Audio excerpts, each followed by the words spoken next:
It is Locked On Jazz for the 13th of October. Jared Butler, knowing his role and can he prosper? Physicality without fouling and predictions for the Eastern and Western Conference. The one seeds may be surprising. The number one offenses will make you think a little bit. It's all coming up on today's edition of Locked On Jazz. You are Locked On Jazz, your daily podcast on the Utah Jazz. Part of the Locked On Podcast Network, your team every day. How are you? I'm David Locke, radio voice of the Utah Jazz, Jazz NBA insider. This is Locked On Jazz, your daily podcast on the Utah Jazz. Give you insight, expertise, geeky numbers, and hopefully making it way better to be a Jazz fan each and every day. Thanks so much for making Locked On Jazz your first listen of the day.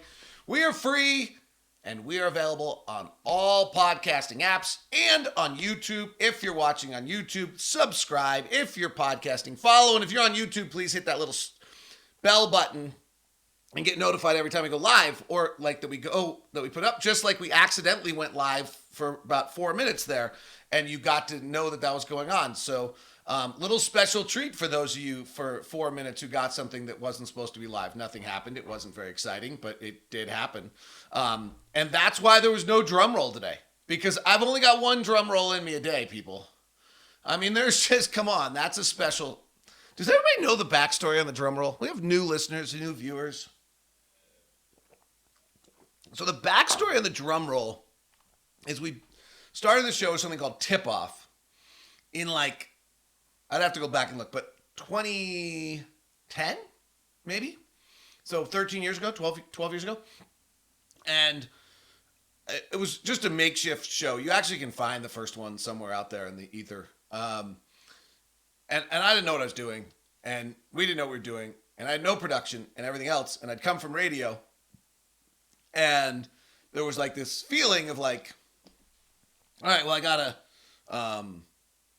have production, but I had no production. I had no open, I had no anything. So I just started kind of joking around that we're so ragtag and we have no production that this is our production. It's me doing a bad drum roll as a tone deaf individual. And then it stuck. So the backstory, the bump. Oh my gosh, I have two of them in me a day. Is actually kind of this back to the origins of Locked On before we had cool graphics and logos and a company and everything else. So anyone who's wondering why we do that stupid drum roll before every show that now then runs into fancy graphics that are built by people and things like that. Anyway, it's kind of the back to the roots of Locked On for those of you who've been around the drum roll forever. All right, I want to talk about Jared Butler. Will Hardy had some interesting comments the other day, so we'll build on that. And then I have the Eastern Conference and Western Conference predictions. I've touched on the West. We'll just dig into it again. So I thought it was really interesting. Jared Butler, in his press conference the other day, talked about how he just really last year never, ever had a defined role. And then even went back to his Baylor days where they win the national title, but it's not his natural position to actually be the point guard the whole time. He's not the primary ball handler, or he's a ball handler on a team that has multiple ball handlers. You had Davion Mitchell on that team as well, and you had some other guys that could handle. So they had multiple ball handlers, and then I think when you add in the fact that you're just scoring in college is a really different game. He probably has not played a huge amount of time as the primary ball handler on a team. And so that jumps out a little bit that's still true for him. He's still learning. He plays 3 years there. His last year, he does have 144 assists, and he averages 6.3 assists a game, which is pretty high, big number for Scott Drew's team. So it's a little, but you kind of look back. They had Maceo Teague, who I think was probably the one who did the most ball handling, but had the least assists because college is weird. And then you had Davion Mitchell, who probably did the second most ball handling. You probably could decide between those two. And he had the most assists on the team, creating the most, and then Butler. So they had these three guards that were all 6'3", that all played the most amount of minutes on that team for that season.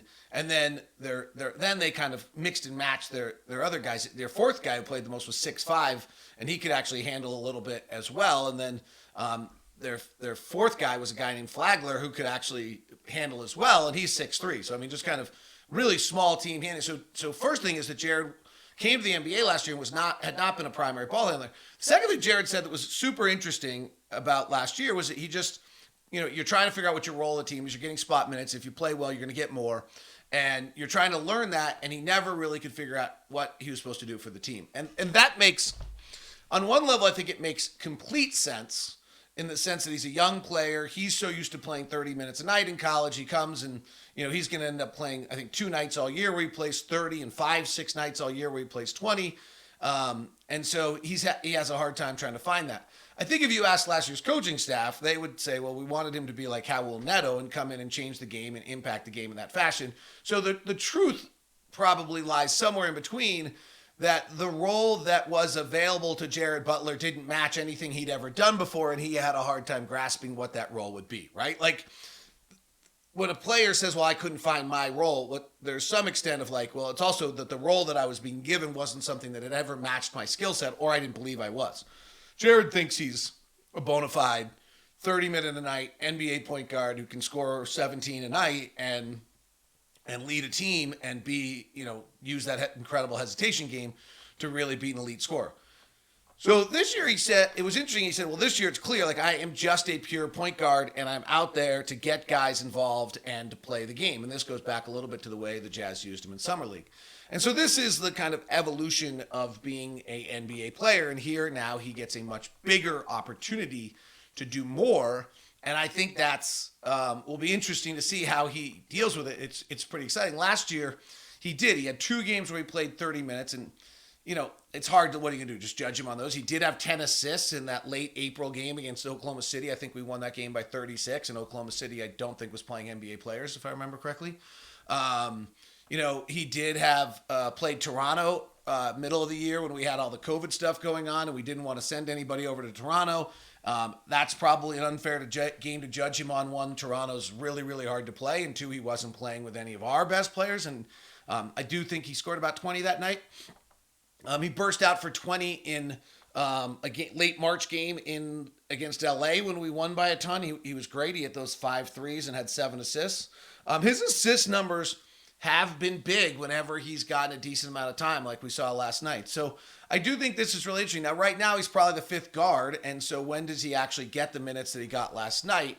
If we make any moves or guys get beat up a little bit, or whenever Mike takes a night off, it's going to be interesting. And then, can Colin Sexton play point guard and get other guys involved? We talked about his first 2 years in the NBA, he had the lowest assist to usage rate of any player in the league. And then last night, he did not have an assist off a dribble. He had only assist came when he hit a guy on an inbound pass. So, Colin's got to be able to be, unless then Jared gets some of those minutes and Colin's playing off the ball most of the time. So it'll be really interesting to see Jared Butler's second season in the NBA. Here's a guy that was talked about as a possible cut line guy and all these other things. And yet, hey, he's only in his second season in the NBA. He's a bona fide college scorer. I think was ever 16, 17 points a game. And, does have this elite level kind of hesitation game that can make plays. And so can he then learn how to do things? And this was something else that Will Hardy said is, like, Will Hardy's talking about how our guys have got to learn how to have, we have these guys who can attack off the dribble. And I think you're talking about Sexton and Jared Butler and Talen Horton-Tucker and probably predominantly Jordan, and probably not as worried about it. He's got some more maturity and experience. And, once I attack and beat someone off the dribble, which Sexton can every single time, can they make the right decision? And what are they reading? And are they reading correctly? And are they making plays for their teammates? Is just going to be a huge storyline throughout the whole season of our guards and whether or not they can do that. Mike obviously does it beautifully, but the actual truth on Mike is he's getting older. Beating someone off the dribble is not as easy for him as it once was, though he's still pretty quick. And then his lack of size, and all lack of size of all these guys we've talked about other than Horton-Tucker, means that when they get in the lane, it's a difficult thing for them to be able to get those passes out to other people and find those passing lanes. And so sometimes it's holding the dribble and gnashing out the other backside on a search dribble. Sometimes it's actually getting all the way to the rim and shooting it. Other times it's stopping the dribble in the lane, holding your feet, your feet and fakes and being able to make plays. So there's a lot of different reads that happen there for a guard at that moment and how they're going to play it. And it's not always just having your eye on the basket. And then if the basket goes away, then I'll make my read for my teammate. It's got to sometimes be going in with the intention of trying to get your teammate involved. Few notes just statistically. I don't know what I really think of preseason stats. In fact, I think very little of them. But there's a few notes I thought are interesting. Lauri Markkanen is 4 of 17 from 3. I think one of the things I talked to Ron Boone about the other day will be interesting on him is his shot is so beautiful, and he's a career 36% three-point shooter. And can he get that up to 40? He looks like he should be able to get it up to 40 just with how he plays and what he does and the way his shot looks. It's beautiful, and his execution's good, and his fundamentals are good. So can he actually get that up to that number? The 4 of 17 doesn't bother me at all because the fact is that you're playing with new guys and new systems and none of those shots can feel comfortable. Both Mike Conley and Jared Butler are pretty great, 5 of 10 and 5 of 8 from 3, and Colin Sexton 6 of 9. This is where the Jazz, and I think a lot of those are coming off the bounce. This is where the Jazz can get kind of nifty is if those guys can hit their off the bounce threes, and if you go under on a pick, they really can make some plays on it. Malik Beasley's only played the 2 games. He was just 4 of 16. I think that's the comfort level. Rudy Gay's 0 of 9 from 3 so far, so that hasn't gone well for him yet. Nickeil Alexander-Walker's 0 of 5 and 0 of 10 overall shooting. And, it's interesting, I think, on that account, and hopefully he's not worrying about it as a preseason, but he did share, last year he just wasn't as efficient as he wanted and didn't make some shots early on Jared with new coach Willie Green, and then spiraled a bit out of that just from the pressure and wanting to do well and hopefully to do things better. Let's hope he doesn't feel that here. I think, Will's giving him a lot of rope and a lot of freedom to just play. So hopefully that'll be all right, but it is worth keeping an eye on just for his own personal confidence and the rest. 13 free throw attempts for Walker Kessler in 54 minutes is interesting to me. Though again, it's only preseason. 7 offensive rebounds in 54 minutes is interesting. Also, those are pretty exciting numbers on a kid to see him be able to make some of those plays and tell you that just his pure athletic skills allow him to do an awful lot of things.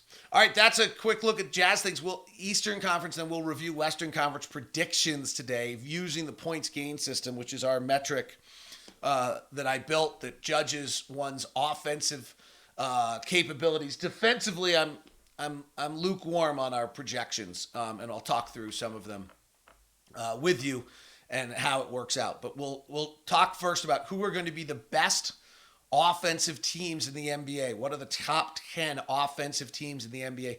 If you're in the chat room listening right now on the virtual live chat, who do you think will be the number 1 offense in the NBA? I'll tell you in just 1 second. It is Locked On Jazz. Today's Locked On Jazz is brought to you by my friends over at Summit Cap. Summit Capital is a local Utah investment company that actually invested in the Locked On Podcast Network. It's Matt and Jeff and David and the crew over at Summit Cap do really great work. It was a pleasure to work with them because Jeff's a huge Locked On Jazz listener, and so he's a Locked On Podcast Network guy. And so he actually reached out through a guy named Brian Henderson, was like, hey, are you looking for investment? And we were. And so they invested. What was interesting is, you get nervous when you bring somebody in who doesn't know your business, how they're going to react. And they were perfect. They asked great questions. They kept us in line from a pure business standpoint on some things to make sure that we were doing the right thing with their questions. But never once did they suddenly interject and tell us how to do our business. And maybe most importantly, never once did they give us some false timeline of you've got to be out by this time if you're going to take our money. So it was entrepreneurs helping entrepreneurs, which was pretty great. What they're looking for right now is to provide capital for management who's seeking to buy out the owner of a business they work in. So, you work for a company or someone who works for a company, the owners are maybe stuck in their ways, or maybe it's time for them, they're ready to move on, whatever it might be, but you don't have the capital to be able to buy them out. Well, Summit Cap will come in and Summit Capital will make the investment, and then they get some equity, you get the ownership equity through your knowledge of the company, and you guys move forward and have great success together. They're also looking for just owners who are seeking to sell their businesses or entrepreneurs seeking capital to help their businesses. Reach out to Matt. You can text him at 801-796-2033. That's 801-796-2033. Or if it's easier, send an email to lockedonjazz@summitcaputah.com or go to summitcaputah.com on the website. Today's show is also brought to you by our friends over at Bet Online. Find out all the latest odds, news, scores, all the rest at Bet Online. The latest in sport, every sport imaginable that you could look for, whether it's the MLB, MMA, boxing, golf, all of your favorites. Head to betonline.net to use their mobile device to learn more. It's Bet Online. It's where the game begins. Make baseball a little bit more interesting or exciting. NFL, pick 'em between the Commanders and the Bears. And for second prize, you get to watch it twice. Baseball lines today, the Mariners are plus 1.5 against the Astros, and so the Guardians are the same against the Yankees. And then Dodgers and Padres tomorrow. Who's the most likely team to win the World Series right now is the Astros are at plus 275, the Dodgers at plus 285, then the Yankees at plus 500. Basketball, NBA futures, they still have all the over-unders. The championship odds, the Warriors are at plus 575 with the Celtics at plus 650. Bucks plus 700. Brooklyn Nets at plus 750 and Clippers at plus 750 as well. That's all at betonline.net, where the game starts. All right, this is pretty cool. We have the Ultimate NBA preview up at Locked On NBA, so go grab that. Locked On NBA on YouTube. It's also on the Ultimate preview feed on podcasts available for you. We've done it in a bunch of different things. The Jazz are in the tankers category. Yeah, you can decide whether you like that or not. I kind of fight it in the show. They're up on Locked On NBA on YouTube. The whole shows are also just available on search your podcast for the Ultimate preview series, and they're all there for it. It's been great fun. We combine with Odyssey to do that. So that's a must listen for your second listen of the day. All right, let's go to the Eastern Conference projections here and the overall best offenses in the league. So in the East and in the West, the number one offenses I have are not close. There are two offensive teams that come out, one in each conference, considerably better than anyone else in the NBA this year. In the Eastern Conference, it's the Brooklyn Nets. The Brooklyn Nets are far and away the best offensive team in the league. I'm not saying that their rating is going to be this offensive rating. If it is, that'd be crazy. But I created a rating system. This number kind of honestly doesn't mean a lot. The only thing I would tell you it means is I can give you kind of a judge. The middle number, right, is about 115, shall we call it, okay? So 115 is the baseline. The worst of the group, the worst offense in the NBA this year, I have Oklahoma City and Detroit. They're at about 115. Or excuse me, 105. So we have 115 as a baseline middle. We have 105 as the basement. And then the top's doesn't have nearly the same jump. But Denver's a 122. Brooklyn's a 121.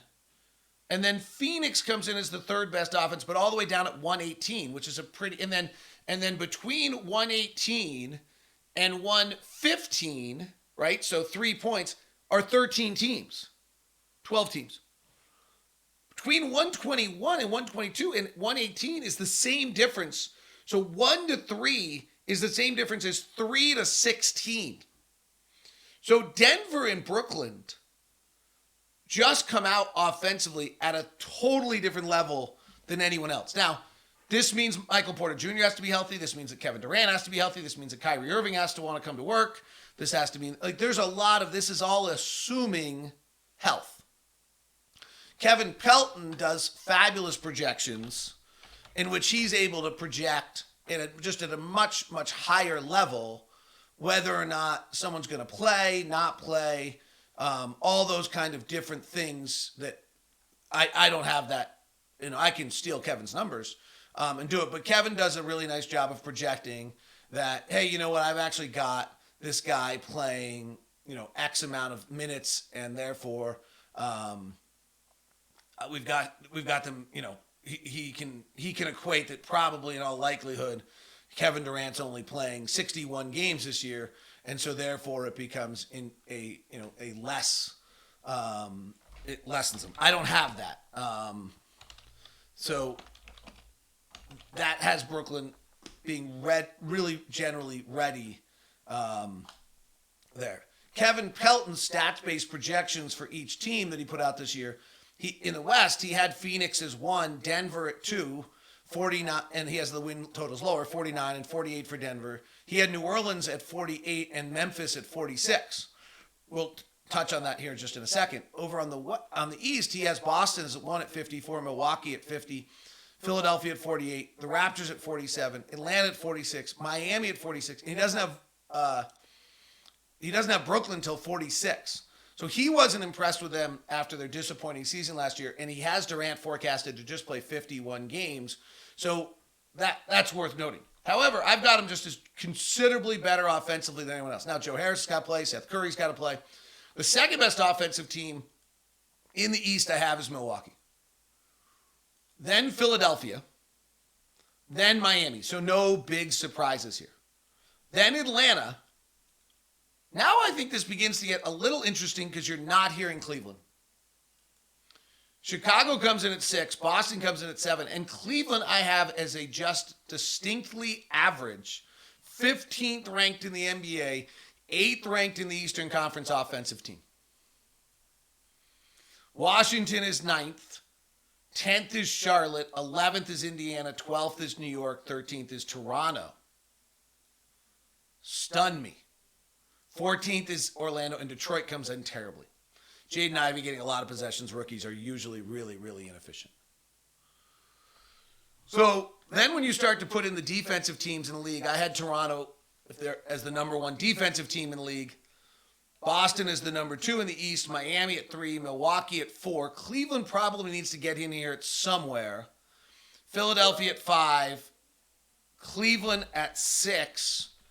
New York at 7 defensively. 8, Atlanta. DeJounte Murray could push them up a little bit. 9, Orlando. 10, Charlotte. 11, Brooklyn. Hard to believe they can defend it all. 12, Chicago. 13, Detroit. 14, Washington. 15, Indiana. What it leads to is that while Brooklyn is the number 1 offensive team, it starts to get very similar to where Kevin Pelton had things. When you suddenly add in the defense. So he has Boston as the number 1 team. I have Milwaukee as number 1. Miami is the number 2 seed. They were the 1 last year. Philadelphia as the 3 seed, which is exactly what Kevin has. Boston as the 4 seed. He has Toronto there. The 5th seed for me in the Eastern Conference is now Brooklyn. So Brooklyn, Boston, first round again. Atlanta gets 6. So the teams in my projections that make the playoffs and no play-in are Milwaukee, Miami, Philadelphia, Boston, Brooklyn, and Atlanta. For Kevin, it's same Boston, Milwaukee, Philadelphia, Toronto, Atlanta, and Miami. So I have in that group, the one difference I have, we both have Atlanta, we both have Boston. I have Brooklyn where he has Toronto. I'd probably go with him. Toronto I have at 7, so our top 7 become the exact same. 8, Cleveland, which is exactly where Kevin Pelton had him.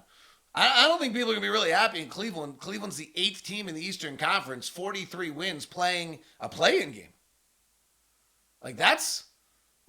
Now Donovan, according to Pelton, Donovan's bottom 10 defensive rating in terms of real adjusted plus minus does not help them, and it doesn't help them either. I have them as the 6th ranked defensive team in the Eastern Conference. They were 6th ranked overall last year.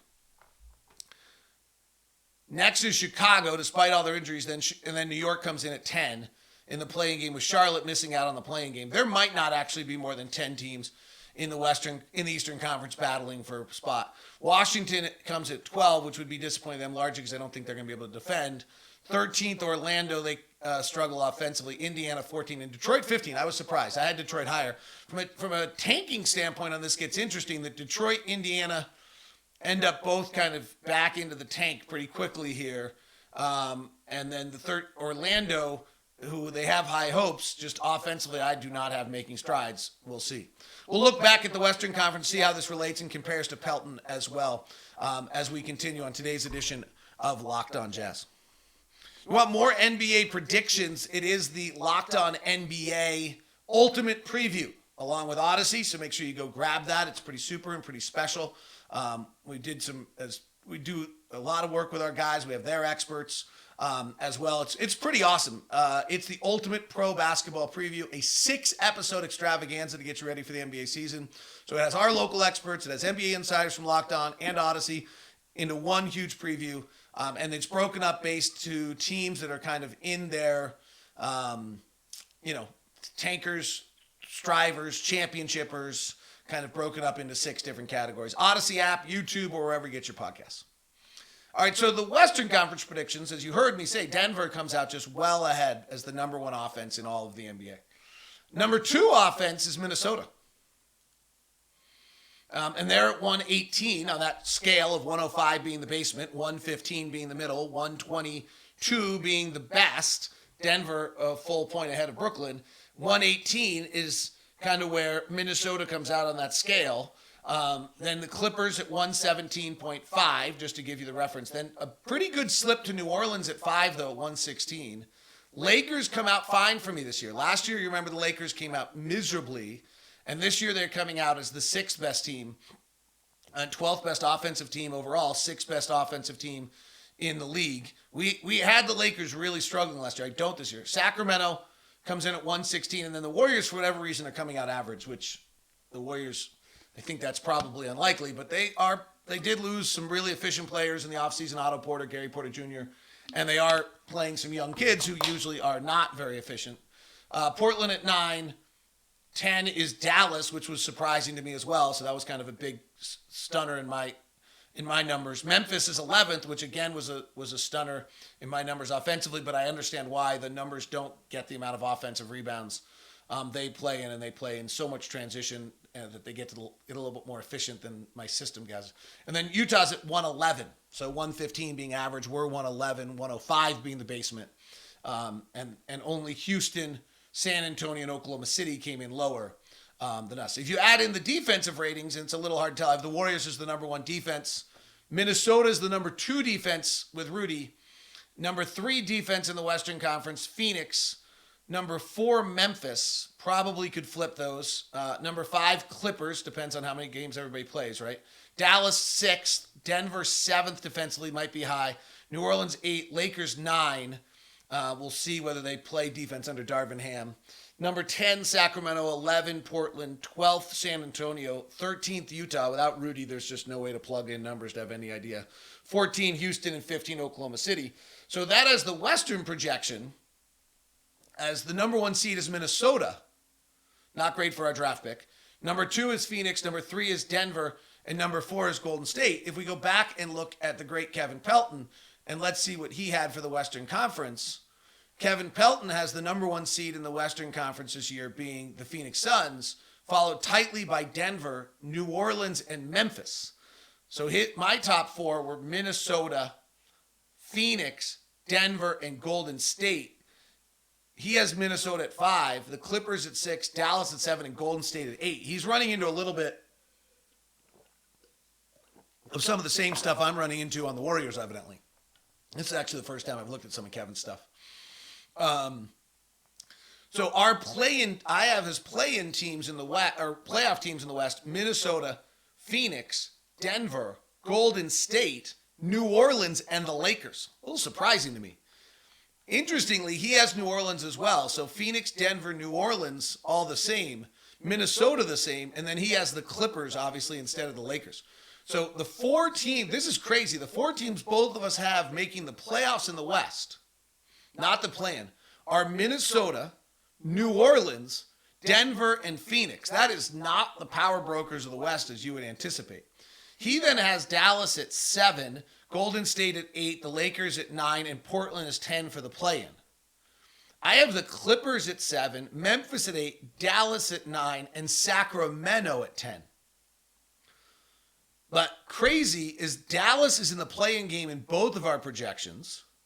I actually have the Clippers in the play-in game, which Kevin has them at 6. That's for the team that we all think is going to win it. You start projecting minutes and things like that. Golden State and Memphis swap for us, and then I have Sacramento, and he has Portland. And then he has Utah, San Antonio, Oklahoma City, Houston, on the win total. He has the Jazz at 35. I have Utah, San Antonio, Houston, and Oklahoma City. Overall, I have the Jazz. If you're wondering, I have the Oklahoma City as 30, doing this for the first time. I have Detroit at 29. I have Houston at 28. I have Indiana at 27. San Antonio at 26 and Utah at 25. So we would be have the sixth most amount of ping pong balls if this projection system falls at all accurately to where it says to be. All right, those are the predictions. Tomorrow, a Friday edition. We'll ask LOJ. We'll get ready for the final preseason game. And then next week, it's the opening week. Go take a second and start previewing the 6-part series of the NBA preview, the ultimate NBA preview, all here on the Locked On Podcast Network. Your team every day.